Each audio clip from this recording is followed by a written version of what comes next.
En quête de nouvelles séries post-apocalyptiques, c'est Trips of Europa qui prendra les devants pour proposer un nouveau divertissement fantastique riche en aventures. Mais reste à savoir si ce dernier est au niveau.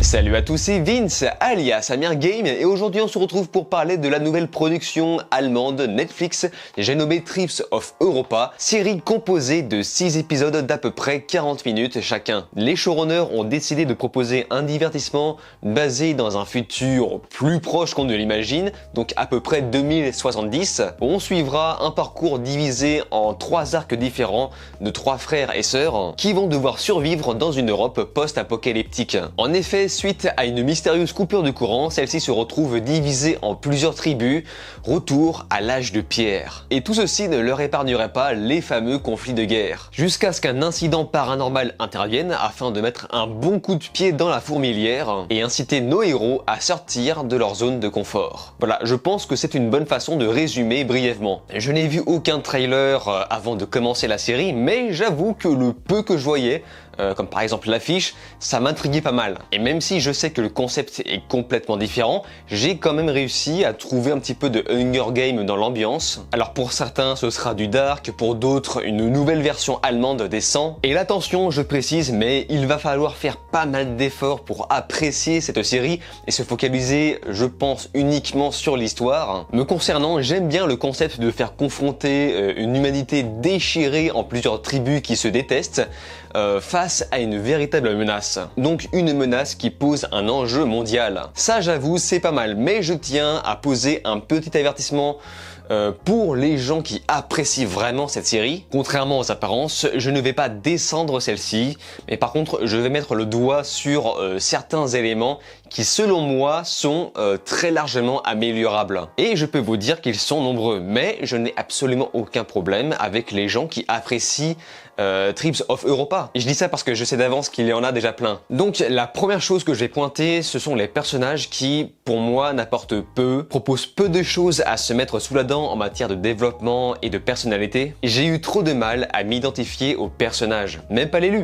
qui n'est finalement qu'un protagoniste comme un autre. Il y a pas mal de stéréotypes aussi avec des méchants très méchants qui frappent leurs sbires gratuitement. Et franchement, des fois, je me suis cru dans un vieux film des années 90 avec Christophe Lambert du style Fortress. Et d'ailleurs, pour rester sur les méchants, il y a beaucoup de surjeux, hélas, beaucoup de clichés aussi. Ich brenne vor Neugier.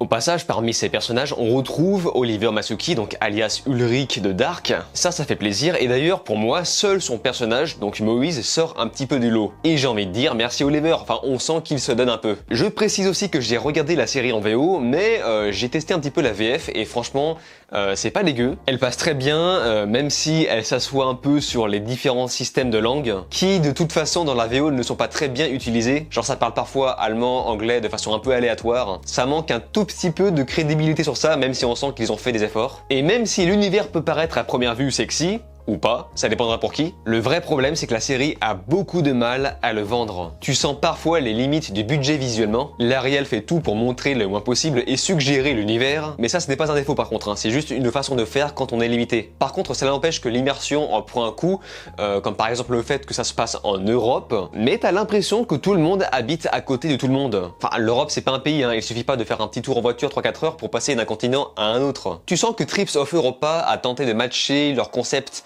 un format de teen série, même si ça ne se vend pas forcément comme tel. Donc ça aussi, ça plaît ou ça ne plaît pas. Et concernant le travail de réal pur, on peut constater un effet de caméra épaule qui, selon moi, pète un tout petit peu l'effet SF. Mais cela dit, ça renforce l'effet speed et augmente les sensations fortes lors des scènes d'action. Donc j'ai envie de dire, c'est un mal contre un bien. Cela dit, moi, ce qui m'a gêné, c'est l'utilisation trop fréquente, si ce n'est intégrale, de courtes focales. D'autant qu'elle est tout le temps utilisée sur des gros plans, ce qui déforme à gogo le visage des acteurs. Et j'aurais tendance à dire que c'est peut-être un effet de style, mais je pense surtout que c'est une question d'amateurisme sur la technique. Les cadrages m'ont tout l'air d'être choisis un peu sur le feu à la dernière minute, sans découpage technique. Il y a trop de règles sur lesquelles le réel s'assoit. La règle des 180 degrés, la règle des 30 degrés. Et pour prouver que c'est un peu amateur, eh bien tout ce que j'ai dit s'améliore dès le 2e épisode. C'est à croire que les showrunners ont fait leurs dents sur le premier épisode pour ensuite proposer une meilleure meilleure créativité un peu plus qualitative, avec de meilleures idées de plans, même si ça ne sort vraiment pas du lot. Donc en termes d'ambiance, j'ai eu énormément de mal à m'immerger à cause de tous ces problèmes,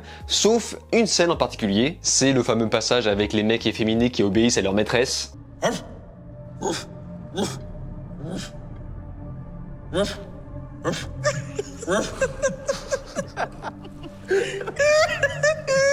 C'est peut-être le seul moment dans la série où j'ai vraiment ressenti un espèce de malaise. La transmission d'émotions passait plutôt bien. Mais tous ces petits problèmes qui contribuent au fait que j'ai eu beaucoup de mal à croire à cet univers un peu pour l'instant sous post-apo, viennent aussi des décors et des costumes. Alors certes il y a pire, mais il y a mieux et pas mal d'éléments trahissent un peu l'univers. Je n'ai pas pu m'empêcher de rigoler face au crochet farci à trappe, la fausse moustache autocollant de Moïse. Et puis pareil, dans un univers post-apo du côté des survivants, mais personne n'est censé être bodybuildé et épilé comme ça. Voilà, donc c'est plein de petits détails comme ça qui ne vont pas, qui s'accumulent, qui font que j'ai eu du mal à rentrer dedans, même si pour l'ensemble ce n'est pas non plus une horreur, enfin ça reste correct. Et je crois que c'est l'absence de personnalité d'image qui y joue pour beaucoup. Par contre, les quelques effets spéciaux relèvent le niveau, enfin tu sens que le budget a bien été réparti. Ils ont utilisé la CGI au bon moment, au bon endroit, mais hélas, autre chose un peu dommage, pas de musique, enfin que des sons d'ambiance, à part évidemment quelques chansons lors du générique de fin,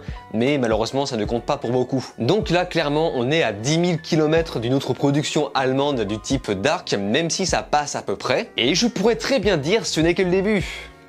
Mais Dark aussi n'était que le début. Et en plus c'était une production pas chère, mais au moins t'avais une ambiance, des cadrages maîtrisés qui respectaient les règles de cinéma, avec une réal qui proposait son style. Donc pour ma part je ne vous recommande pas forcément Trips of Europa, regardez plutôt The Rain, sauf si vous êtes vraiment à sec de post-apo et que vous adorez vraiment ça, là je pense que vous trouverez votre bonheur, même si je suis quasiment sûr que cette série trouvera son public. Personnellement je ne m'attendais à rien, mais au moins à quelque chose de réussi sur la forme.